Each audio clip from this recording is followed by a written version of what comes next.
Welcome to మహా straight point. నేను శివరాం ప్రసాద్. ఈరోజు మన స్ట్రైట్ పాయింట్ అజహరుద్దీన్ మంత్రిగా ప్రమాణ స్వీకారం చేయటం. అజహరుద్దీన్ విశిష్ట ఆటగాడు. గవాస్కర్ ఒక సందర్భంలో చెబుతాడు, he's God's gift to India అని.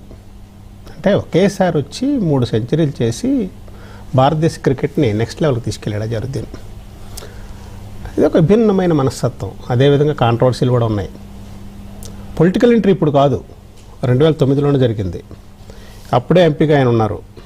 కానీ ఇప్పుడు కొత్తగా కాంగ్రెస్ ప్రభుత్వంలో మంత్రిగా ఈరోజు ప్రమాణ స్వీకారం చేయడంతో మంత్రిగా ఇప్పుడు ఎందుకు ప్రమాణ స్వీకారం చేయించాల్సి వచ్చింది, దానికి కారణాలు ఏంటి, ఒక వర్గాన్ని ఇన్ఫ్లుయెన్స్ చేయడానికేనా అని ప్రతిపక్షం. అధికార పక్షం మాకున్న సౌలభ్యం ప్రకారం మేము ఎప్పుడైనా మంత్రిగా తీసుకుంటాం, దాంట్లో తప్పే ఉంది అని అధికార పక్షం. ఇక్కడ వేరే వేరే వ్యక్తి అయితే అంత కన్ఫ్యూజన్ ఉండేది కాదు, లేకపోతే అంత గోల్ ఉండేది కాదు. ఇక్కడ వచ్చిన సందర్భం ఏంటంటే ఎన్నికలు, జూబ్లీ హిల్స్ ఎన్నికల నేపథ్యంలో జరిగినటువంటి ఈ ప్రమాణ స్వీకారం అనేక వివాదాలకి తావునిచ్చింది. జూబ్లీ హిల్స్ మొత్తం మీద 3.9 lakh ఓటర్స్ ఉన్నారు. అందులో ఒక్క ముస్లిమ్సే 1.2 lakh ఓటర్స్ ఉన్నారు. అంటే 30% ఓట్ షేర్ ఉంది. 30% ఓట్ షేర్ ఉన్నటువంటి ముస్లిం ఓట్లను ఆకర్షించడానికి, గెలవటానికి కాంగ్రెస్ చేసిన ప్రయత్నమా ఇది అని బీజేపీ, బీఆర్ఎస్ విమర్శిస్తున్నాయి. టోటల్గా ముస్లిం ఓట్లు ఇన్ఫ్లుయెన్స్ చేసే నియోజకవర్గాలు తెలంగాణ మొత్తం మీద ఒక 40 ఉంటాయి. మొత్తం 119 నియోజకవర్గాలు 40 ఉంటాయి. అదే ఎక్సెప్ట్ ఎంఐఎంలో తప్పితే ఏ ఒక్క ముస్లిం ఎమ్మెల్యే కూడా లేడు. ముస్లిం ఎమ్మెల్యేలకు సీట్లు ఇచ్చినా కానీ కాంగ్రెస్ ఒక 6గురికి ఇచ్చింది, బీఆర్ఎస్ ఒక 3గురికి ఇచ్చింది, ఎవరు గెలవలా. కానీ ఏఐఎంఎం 8 మందికి ఇస్తే 7గురు గెలిచారు. ఇక్కడ అనాదిగా వస్తున్నటువంటిది ఏంటంటే ఈ ఏఐఎంఎం ఎప్పుడు కూడా బీఆర్ఎస్కి సపోర్ట్గా ఉండేది. దేశ స్థాయిలో వచ్చేటప్పటికి కాంగ్రెస్ వర్సెస్ బీజేపీ వచ్చేటప్పటికి కాంగ్రెస్కి సపోర్ట్గా ఉంటుంది. ఎందుకంటే మైనార్టీలు రక్షించేది కాంగ్రెస్ ఒకటే. కాంగ్రెస్కి సపోర్ట్ ఉండటం అన్నది ముస్లిమ్స్ తీసుకున్నటువంటి ఒక స్టాండ్.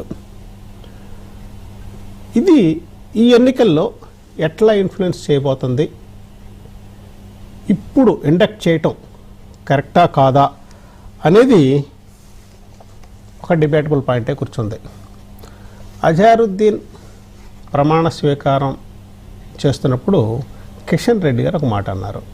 కిషన్ రెడ్డి గారు ఏమన్నారంటే, ఒకసారి కిషన్ రెడ్డి గారి ఆయన మాటలను విందాం. ఒకసారి ఆయన బయట ప్లే చేయండి కిషన్ రెడ్డి గారిది. ఎలక్షన్స్ జరుగుతుంటే మరి ఏ రకంగా గతంలో ఓడిపోయినటువంటి అభ్యర్థిని మంత్రిగా చేస్తున్నారో, ఎవరి కోసం మంత్రిగా చేస్తున్నారో, ఎవరిని ఉద్ధరించడం కోసం మంత్రిగా చేస్తా ఉన్నారో, 2 సంవత్సరాలుగా ఎందుకు చేయలేదు? మీకు మైనార్టీల ప్రేమేమి ఉంటే ఎన్నికలకు ముందు జ్ఞాపకం వచ్చిందా? ఓట్ల కోసం ఏ రకంగా కాంగ్రెస్ పార్టీ కక్కుర్తి పడతా ఉందో.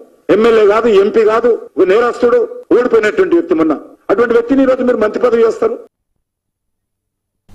ఇక్కడికి వచ్చేటప్పటికి ఆ నేరస్తుడు అన్న పదం దగ్గర పెద్ద అబ్జెక్షన్ ఉంది. ఎట్లా అనగలరు అని అజహరుద్దీన్ నా జాతీయత గురించి, నా యొక్క పేట్రియాటిజం గురించి నాకెవరు సర్టిఫికేట్ ఇవ్వాల్సిన అవసరం లేదన్నారు. ఒకసారి అజహరుద్దీన్ ఏమన్నారు ప్లే చేయండి.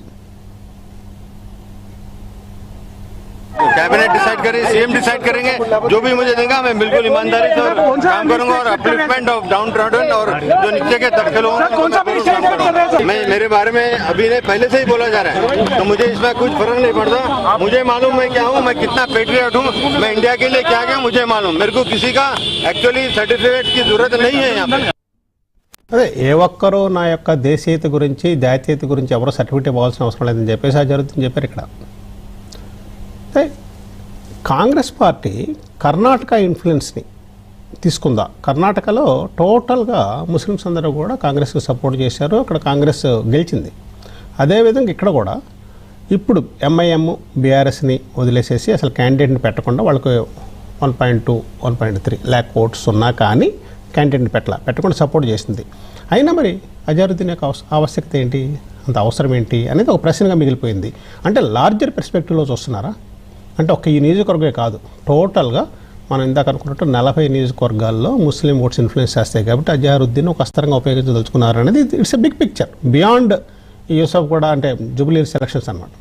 ఇది మనతో చర్చించడానికి మానవతారాయ్ గారు ఉన్నారు కాంగ్రెస్ నుంచి, దొడ్డిపెట్ల బాలరాజు యాదవ్ బీఆర్ఎస్ నుంచి, బండారు రామ్మోహన్ రావు గారు అనలిస్ట్, కటిక క్రాంతి బీజేపీ నుంచి ఉన్నారు. మొట్టమొదటిగా మానవతారాయ్ కాంగ్రెస్ నుంచి. మానవతారాయ్ గారు నమస్కారం. నమస్తే, నమస్కారం అండి. ఇప్పుడు అంటే దెర్ ఇస్ నథింగ్ రాంగ్, మీకు రైట్ ఉంది, చీఫ్ మినిస్టర్కి ఒక రైట్ ఉంటుంది, ఎప్పుడైనా కానీ తన నియోజకవర్గంలో తన మంత్రివర్గంలోకి ఎవరినైనా తీసుకోవచ్చు, ఎవరినైనా వద్దని చెప్పచ్చు. కానీ